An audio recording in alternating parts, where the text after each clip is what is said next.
Open our Bibles first in the book of Psalms chapter number 116.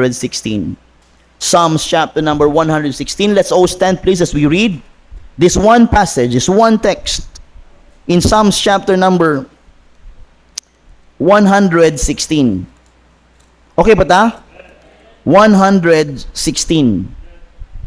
And verse number 12. One verse lang. Mo ni nisus akong huna-huna ganiya while I am sitting there sa church ni Pastor Marlon, and I was driving this ganiya padulong din and this verse nisulod sa kuha og happily na ko daan og kanang outline ani nga simple. But let me please, okay, let's read this. Psalms chapter number 116 and verse number 12. Ibutang ni sa mong huna-huna og kasing-kasing. Ready na? Ready, read. What shall I render unto the Lord for all His benefits toward me? Kaya gusto na ko ang mga babae magbasa, kusog ani. Mga babae lang, verse number 12, ready, read.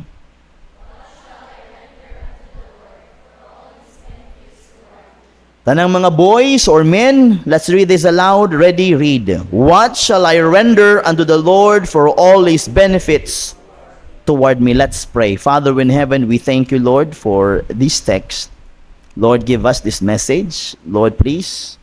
Lord, imo nang emphasize sa ako. But this time I will have you, Lord. I use my heart and my thought, my mouth, and let every word that comes out from my mouth, O God, imong gitugot. And Father, please, behind your cross ako magstay. Lord, please humble me. Bless your people, Lord. I pray that you would touch their hearts and let the Holy Spirit, Lord, control, convince, O God, convict ang ilang mga kasing-kasing. Lord, we cannot do anything good without you. O God, please guide us according, Lord, in your will. This time, I pray in Jesus' name. Amen and amen. Palihog maglingkod. Now, the verse or the key text for tonight is very simple. It says, what shall I render? What shall I render unto the Lord for all His benefits toward me? Di na kinahanglan nag-setting. That is simple to understand. David was asking himself, what shall I render unto the Lord? Unsay akong ibalik sa Ginoo? Unsay akong ihatag sa Ginoo sa kadaghang benepisyo ngayong gihatag kanako? This morning, I preached sa malapatan katong giwalan ako. I never preached anything sa gawas unless na-preach na ako din sa church. Ay nagwali ko dito ganiha, and Noah, but Noah found grace in the sight of the Lord, in the eyes of the Lord. And they three things, di ba, before kanum mo, three things that Noah benefited in the grace of God. Una, he benefited what? The chance to prepare his home for the coming judgment. The grace of God made him to give him a chance to prepare his family for the impending judgment of the Lord, or the wrath of the Lord. Ug ikaduha mga igsuon tong certainty of protection. The grace of God benefited him the certainty of what? Protection. Habang naa sila sulod sa arka, dili gyud sila maunsa. Habang naa sila sa kabubuton sa Ginoo, dili gyud sila maunsa. Noah benefited that by the grace of God, a chance to prepare his home for the incoming judgment, and as the certainty of protection while they were inside. No one can harm them, even ang storm. Og ikatulo, nakalimot ko, kisa nakadumdum sa akong wali ana, the covenant of preservation. The Lord preserve His family. Sila na lang ang nabilin nga mga tao anang panahona. The Lord preserve them. So ingon sa Ginoo sa ila, kamo na nabilin mga living aning lugar, go on and multiply. Amen. And sa hapon nagwali ko about a thanksgiving in the altar. So last na Sunday giwali, right? Noah wala sila ang gihimo after the flood when the Lord opened the door. Sa gihimo ni Noah builded an altar. Amen. And he offered an offering unto the Lord, a thanksgiving in the Lord first.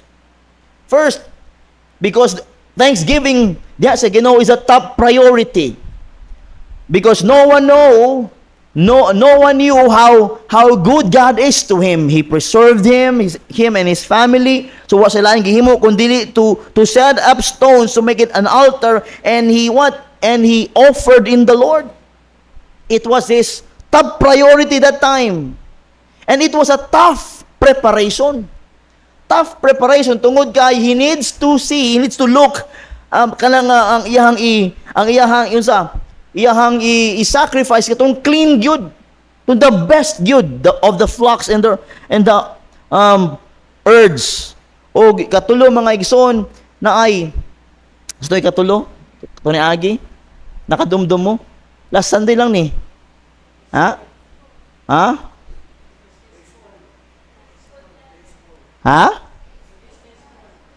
tasteful upat tigabok no tasteful dili na ako gilisan na dito presentation.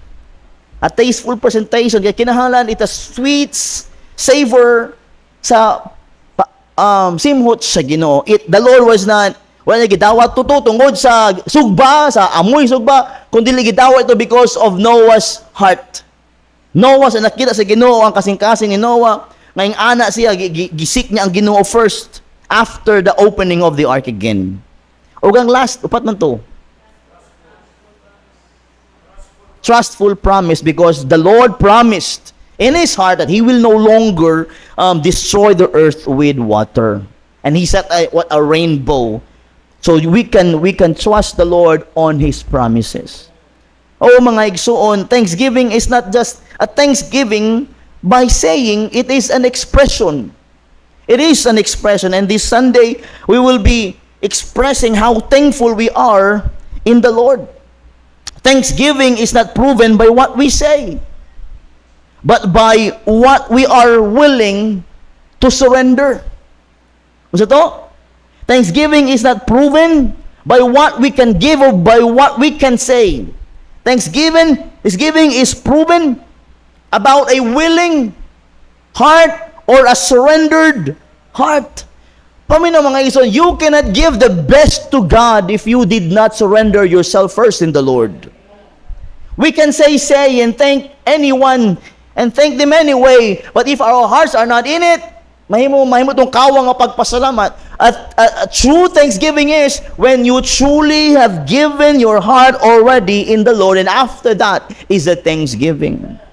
O igsuon, throughout the scripture, when God showed great mercy, siya makatawhan na ay respondahin ang tao. Unsa respondahin sa tao? The meaningful sacrifice. Meaningful offerings. Every time nga na ay nagpakita ang Ginoo great mercy sa mga katawhan niya, nakita sa mga tao na paano nahimong maayo ang Dios sa ilaha, o ang mga tao nag-respond of meaningful offering. And I have 4 people prepared for you tonight. I have 4 characters in the Bible wherein we could learn 4 altars, 4 moments of thanksgiving that teach us how a grateful heart can give. Okay pa ta? 4 kinds of people. Ang message ko gabi, what shall I render unto the Lord? What shall I render? Basi ka mo din nagahuna-huna pa unsa ang imuhang i-offering karong Sunday. Tonight, why don't you pray and say, Lord, what shall I render unto you? Huna-huna usa ka ako mahatag sa Ginoo. Naisa ka tao mag-ingon ani, he compared this church to his church. He said, I will not teach that kind of teaching in soon of my preaching sa akong simbahan sunod. He said a wrong thing because he told it on a member nga muingon ko do problema sa ako. Church, listen to me. If this church teach something that others are not practicing, and if you are a member here, shame on you.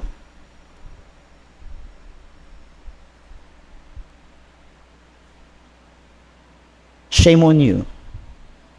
If you compare this church to other churches, and if this church is teaching and preaching about this thing while other churches are not doing it, and you declare nga dili na ko na himuon, you prefer to listen to other churches than your own church, shame on you.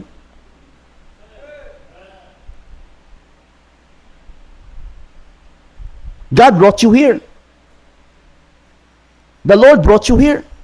Nagkamali ba ang Ginoo gidala ka dinhi? Because you will what? Kalabanize everything nga akong ginatudlo. Am I a fool teaching you foolish things? Am I a fool teaching you foolish things? Listen to me. Are you listening? Buang-buang ba ko nga tuluan mo makabuang na lang? Everything that I taught in this pulpit is for your own sake, for God to bless this church. And if you are not pro in God blessing this church, find some churches that would support your thinking. I am not anymore afraid to lose anybody, because I want to keep those people who are so true to the pastor and to the church and to the Lord. Churches are different. Pastors are different. I am different to you. We are not the same. But my prayers is walay lain mga igsoon for you to be blessed by God. Wala tayo lain ginahimo kundi ni para sa Ginoo lamang. I am not doing anything here this evening mga igsoon for the cause of myself.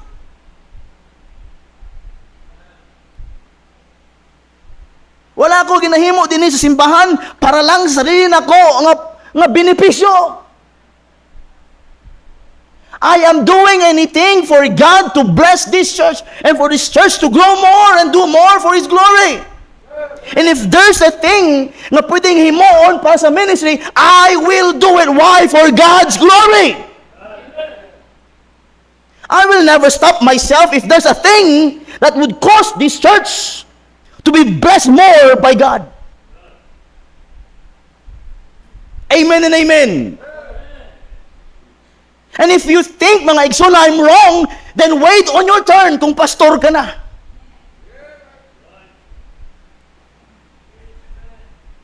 Kung sa tanaw ni mo mali ako, sa akong mga prinsipyong ginatudlo, hulat lang kung pastor ka na.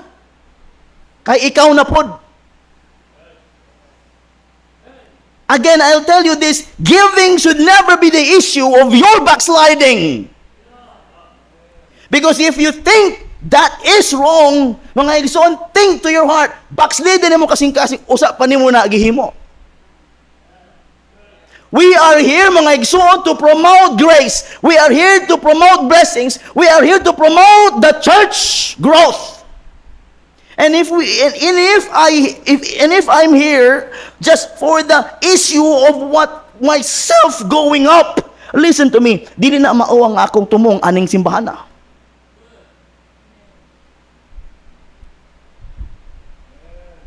Ask the members that were here, nga wala ka pa. Where am I? I live my job. I live my own life where I'm happy. Just to be with the people of God nga mga imperfect, making something to hurt me.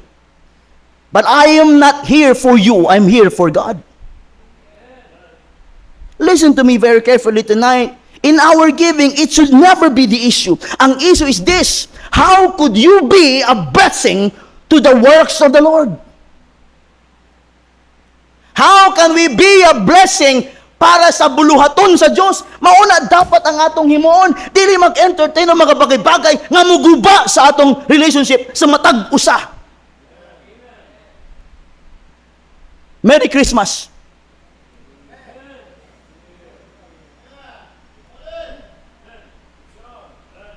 Daghan kay nadaot na nga mga utok sa mga membro ani because nahati na tungod kay ilahang napaminawan ubang mga maling akala. Before you will listen to the critics of mine in this church, huna-huna asa ang imong kasing-kasing. Kung ang imong kasing-kasing naa pa sa Diyos, you will never take your back away from the pastor. Grabe nga akong pagano, patay good. Amen and amen. Habang wala pa ta nagabinuang aning ministry ha, paminawa sa unsay tumong ngano na atay giving.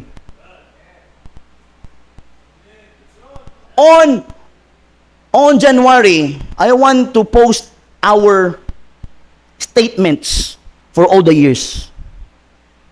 Tandayan na, sis, Jubi, atong ipatarpulin. Pilay na gastos, pilay na hawa, missions after that sa mga expenses. Tanawon ta. You will question. Tanaw na to. You will have one person to divide us. We are like giving our ears to the devil. The devil has been using anybody. Even my wife, the devil can use her, or even my children can use it. Even me. Ang yawa mga itong kalaban. Dili man ng tao. But the devil is using those people. Ayaw na og sali-sali. Uban sa inyo ha, ambot lang, because you do not know everything.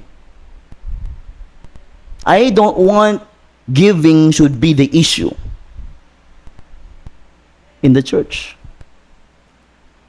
Kung piling ninyo nga murag ginatuok na mo ni pastor, uy, kano sa tagi tuok? Mapriso ta.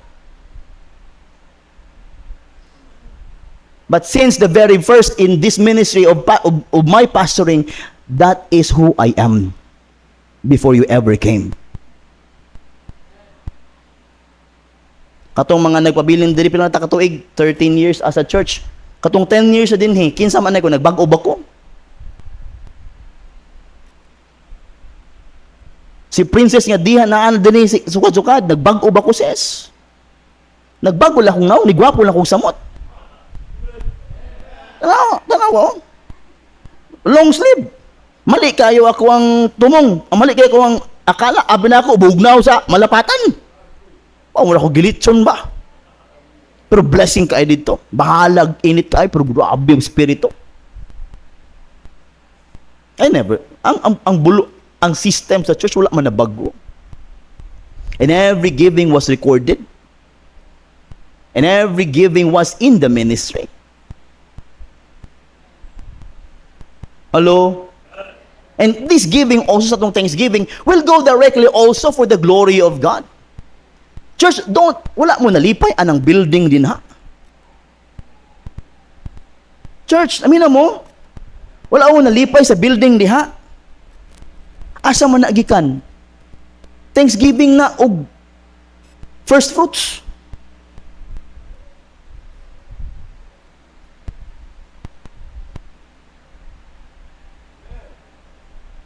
Oh. Sige. Kwenta.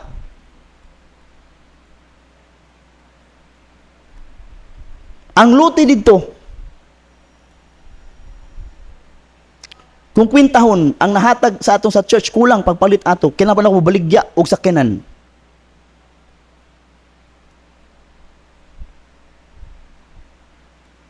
Giving should not be issue because God will always give the increase. First fruit, ang first fruit ba na hatag sa mansion ni pastor? May mansion ako, White House. Hapit na mahuman. Kung kabalo lang mo pangutahan na sa asa managikan. Amen! Kana ako lang ginaingon ni, gina-express na ako ni kay basi na lang po yung mangutana kay may mawala na po tungkol sa giving. May paingnan ang lahat, ang tanan. Kanang ano din ha, wala tay gikan sa tuwa ana. Nastatay. Jojo. O ingon ba na ingon. Usa mo kalaban na gid kay ko nimo, ano na pa makadiri? Amen. I want to enter 2026 with a small crowd chanting and cheering me up. Go, Pastor, we are with you. Let's serve God more. Let's do more for God than having some people in the crowd discriminating everything that we do.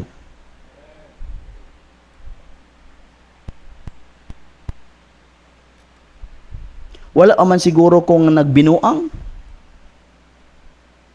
I'm still on the internet, nagapangita pa og ka ng kaayuhan. Karon maglima na mi. Baby girl, naunta. Pero di na ko iasa na sa church, because kung maasa pa na ako na church, dugang na mi og burden sa inyo.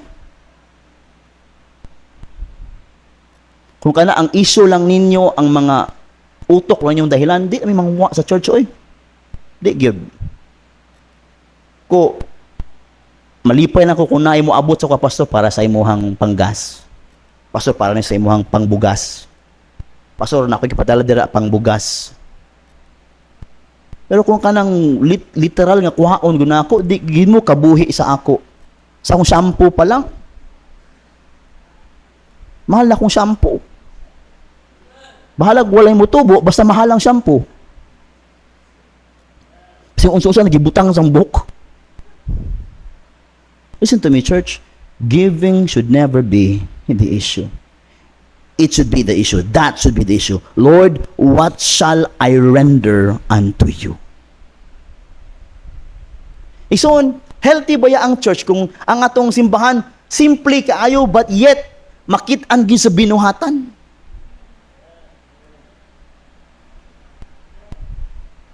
Mahuman ng balay, building din he.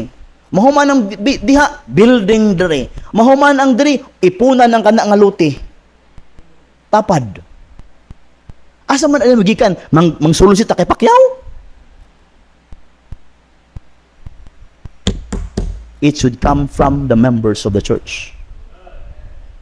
We should be building our legacy. Kaya ang next generation would be our children.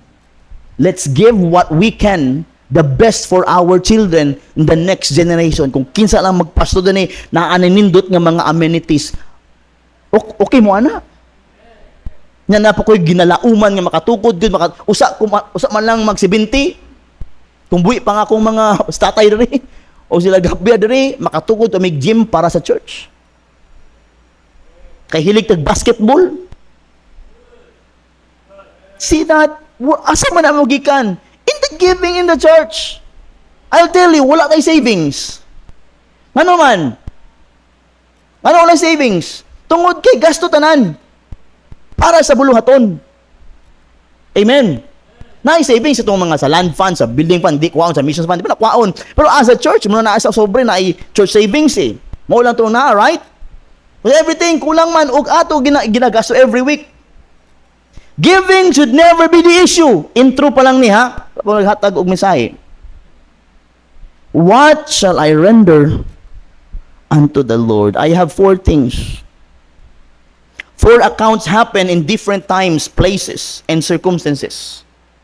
One man just stepped out of judgment. One king stood guilty before God.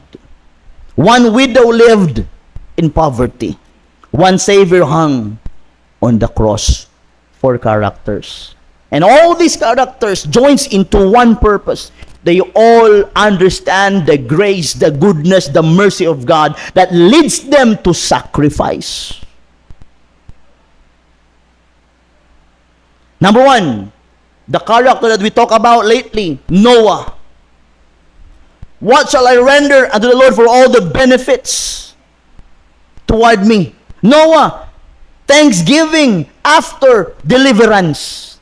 Remember? When they step out of the ark, what they did first, they did not do first building their homes or building their gardens or doing a party because the flood are over. No, they built an altar and gave the thanksgiving in the Lord because of God's deliverance. He gave first to God out of deliverance. Nahuman na ang baha, nahuman ang kaguol, nahuman ang paghulat sa dugay-dugay nga panahon. But what they did, they gave first to God a sacrifice because of God's goodness and God's deliverance. Kita ganay mahuman ang problema. Unsa ta, di man gayta ka pasalamat sa Ginoo. Mahuman ang adlaw, di makita pasalamat sa Ginoo.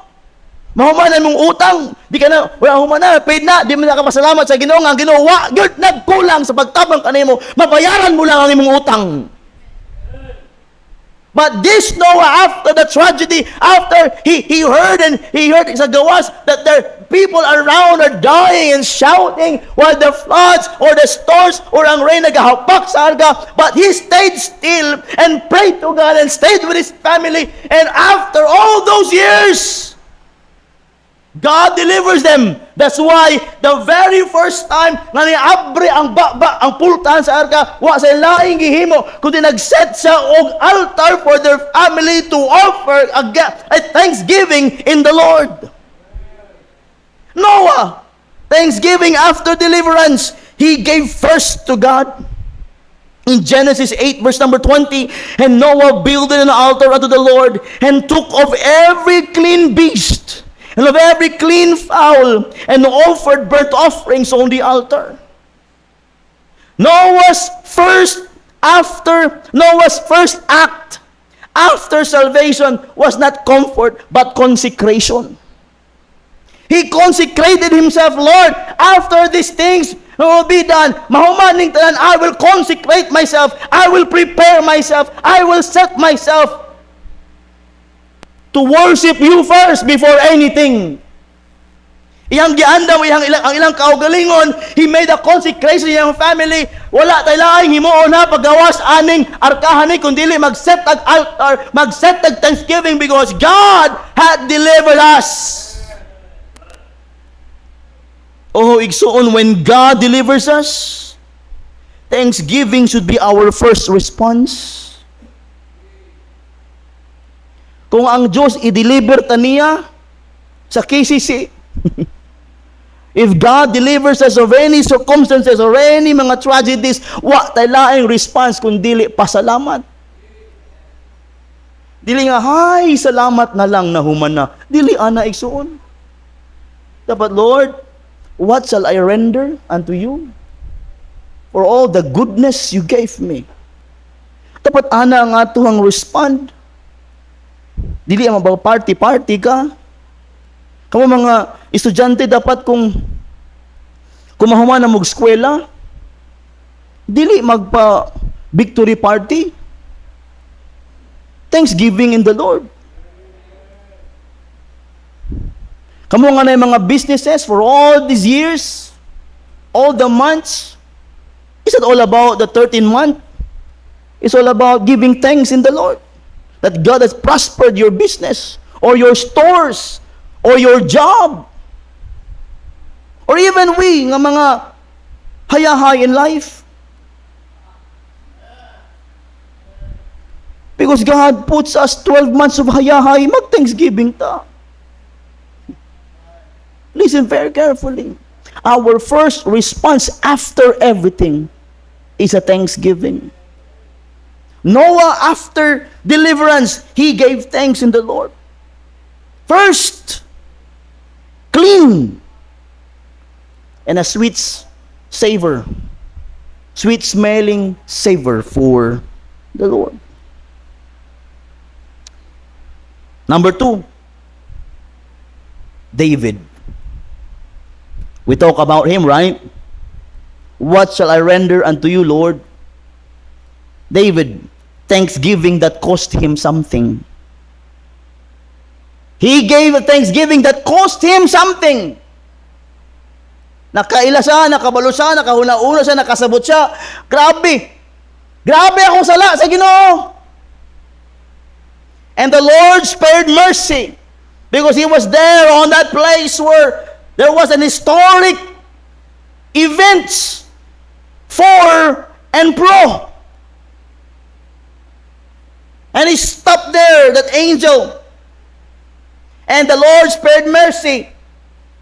And the Lord called his prophet to tell David, this is what you're going to do. Then immediately David went there on the threshing floor of Ornan. And he asked Ornan, is this place for sale? Because I wanted to buy this land for my God. And Ornan said, No, king, you can have everything, the land, everything that you need, the ox for the for the burnt offering or everything, mga utensils or mga tanang mga kinahanglan, you can have it all for this event. No, I will never give God anything that will cost me nothing. So, ingon si David, I will buy that land according to the best price. And he bought that land for God because David understand he had to give a thanksgiving that should cost him something. Kita mga igsuon, gikaluyan lang mataoy. Gigrasahan lang yun ta. Nganong luwas ta? Nganong buhi ba ta? Nganong niya ba ta? Nganong may nagahigog ba sa ato? Gigrasahan lang kita, gikaluyan sa Ginoo. We should be giving a thanksgiving that should cost us something. And that should, di dapat mo hatag something that is cheap, generic, basta para sa Ginoo, it should be clean and the best. Samuel, 2 Samuel 24:24, ingon si David, neither will I offer burnt offerings unto the Lord my God of that which doth cost me nothing. When Ornan offer him this thing, nga free na, David, ang iyang huna-huna, I will never give God cheap things. I will never offer a cheap gratitude. Sa ato, kung pila lang ang mga huna-hunaan, okay na. Pero huna-hunaon, bayan na ato, ngan sa Ginoo. Utangan itang dako sa Ginoo. Kaya hangtod karon bisag buluyagon ka, gipangga pa ka makaayo sa Ginoo. Bisan padaghanan na suko sa imong still ang Ginoo maayo lang kaayo sa imong. Bisan pa sa kanunay nga dili mo sa madumduman, bisag disobedient ka sila, still God spread love to you. Ikaluyan lang lagi ta. David, he said, he gave thanksgiving that cost him something. If our giving never cost us, it may never move God's heart. It may never move God's heart. Noah gave a thanksgiving out of deliverance. David gave a thanksgiving, what? That cost him something. He said, I will not give what cost me nothing. Kita mga igsuon. Giving na pod. Dahil pang tithes, dahil pang missions, dahil pang JMC. Grabe na. Scam na, diba? Scam. Mawala ng scam igsuon nga tananta makabenepisyo. Tanaw mo gunato, pag ikaw ang lugi, scam. Pero ikaw gani ang makabenefis tanan, selfish ka. When you are expecting something in return, don't give. Kung naghahuna-huna ka, kamaghatag na ka, para naa kay dawat balik, ay naghatag. Ma-frustrate ka lang. O di na ka, ma-discourage ka. Because the thanksgiving offering is not about giving that you will also gaining. No. Thanksgiving is willing to lose because you are thankful in the Lord. Sacrificing something for the Lord. Dili man na tithes. Dili po na commitment. It's a thanksgiving. It's a sacrifice because thanking the Lord.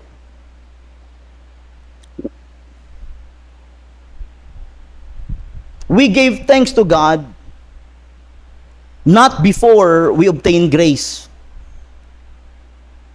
We gave a thanksgiving to God because God already given us grace. Do you hear that? Wala talagang hatag pagpasalamat nga offering sa Ginoo para tagaan ta grasya. Muhatag taas ng pagpasalamat nga offering tungod kay naggrasyahan ka na.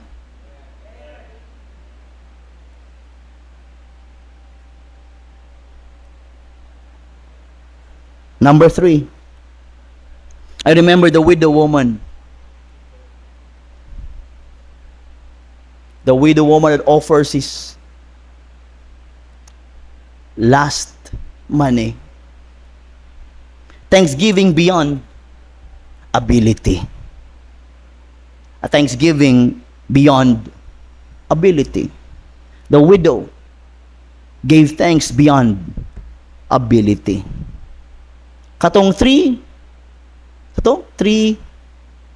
ang gihatag niya? 3 cents? Di 2 cents. Mites. 2 mites. The 2 mites that she gave. Wala na sa abilidad dapat to. Dapat gikip na lang to niya. But she gave that to the Lord out of disability. Thanksgiving beyond ability. She gave all she had in Mark chapter 12. This poor widow had cast in more than all they which have cast into the treasury. Some gave out of abundance, but she gave out of her ability. This poor widow woman, she gave sacrificially, she gave trustingly, and she gave everything. Listen to this quote. Ako yung nagihatag before. God is not impressed with how much we keep, but with how much we trust the Lord. God is not impressed with how much we keep, but with how much we trust Him. Wa nalipay ang Ginoo, wa siya na-impress kung pilain mong makip. Mas ma-impress siya hangtod asa nimo siya pwede masaligan. Amen.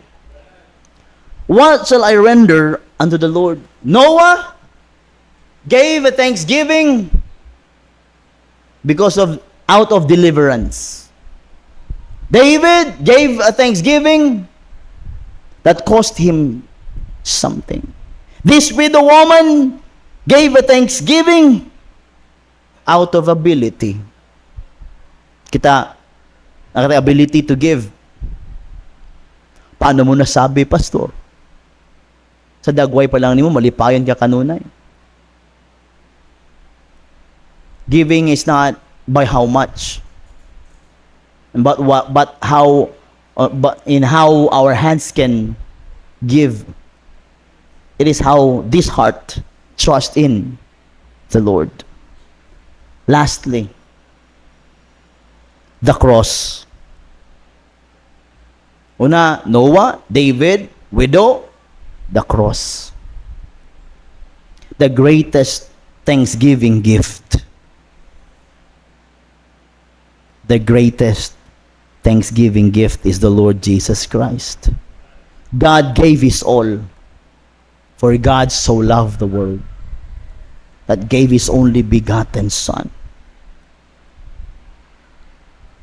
2 Corinthians 9:15, thanks be unto God for His unspeakable gift. Our giving is always a response, never the beginning. Our giving is always a response, never the beginning. Kana bitawon wala kami hatag kay basta-basta lang kani hatag, no. Ni hatag tungod kay naatay gihugutan.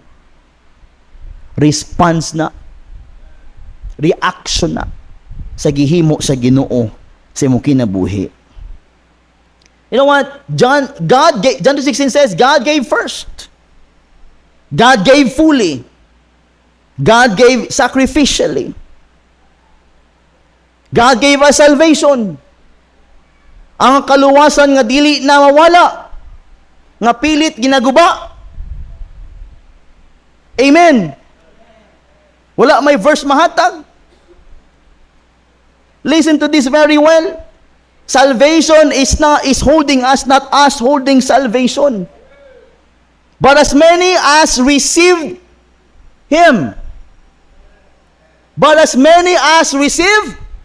Him, to them gave He power. See that?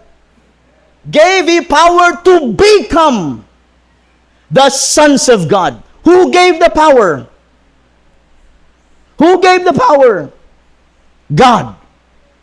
We are the beneficiaries of that power. We become the sons of God because of salvation, because of the Lord Jesus Christ, what we have received. If the Lord gave us that power to become His, do we have the power to take it back? Do sin can take it back? Ang sala ba makakuha anak nga gahom? Ang tao ba makakuha anak nga gahom? John chapter 10, 26 to 27, 28. My Father which gave them me is greater than all. No one can pluck them out of my Father's hand, because the Father gave us that power to make us sons of God. And who has the power to take us away from that salvation?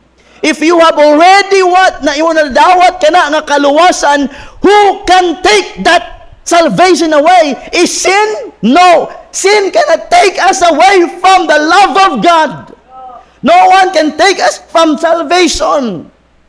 Unless talang you did something that can lose your salvation, that you will what?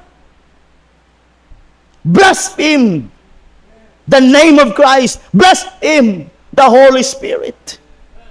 Pero mga igsoon, still we can do sin. Pilit ginaguba ang kaluwasan sa kalibutan ng tao nga luwas na pa nakakumit og rape, nakamit og grabe nga sala, luwas pa na naapabas siya sa kaluwasan atong time nga gihimo niya na nga sala. And I'll say to him yes, because walay character in the Bible that God loves. When Moses sinned, did that sin took him the chance to go to heaven? Ayo. When Peter sinned, did Peter nawala ang kaluwasan niya, gihatag siya sa Ginoo because he lied? No. Mao gani ang kaluwasan, grasya mga igsoon, grasya, dili tatakos mo dawat, gihatan lang basta-basta kay nasayod ang Ginoo nga ginahanglan dinato nga maluwas. Mao nay grasya. Grace is above everything. Grace is above our sins. No one can take us out from that salvation. Because salvation holds us. Not us. Nga kung pwede kigapoy na ta sa pagkabalaan, mabuhi na lang ta kapuya ba, no? If we confess our sins, He is faithful and just to forgive us our sins and to cleanse us from all unrighteousness. Mas maay na lang himuon nila mauni. If there are people that will question your salvation, if you are truly saved, iingon na lang sila ha. I am sure. Are you sure also? Ibalik silang pangutanak, ikaw, klaro, kung yung sila wala, asang yawi good? Because in the later, after everything, we will all face God. Bulahan ang mga nidawat kaysa nagduha-duha. Then the 10 virgins, nagduha-duha o kulang ang uban. Pero ang uban andam. Igsoon, the greatest thanksgiving ever made is in the cross. The greatest thanksgiving gift. God the Father gave His only begotten Son, the greatest gift. Oh, igsoon, God gave first. God gave fully. God gave sacrificially. We do not give to be saved. We give because we are saved. Amen. One question that remains. Psalms 116:12.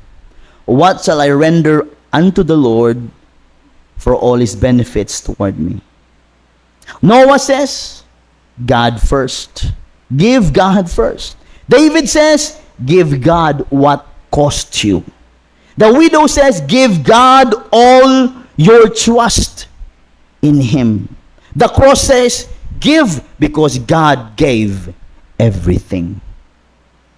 Thanksgiving is not complete until it reaches the altar.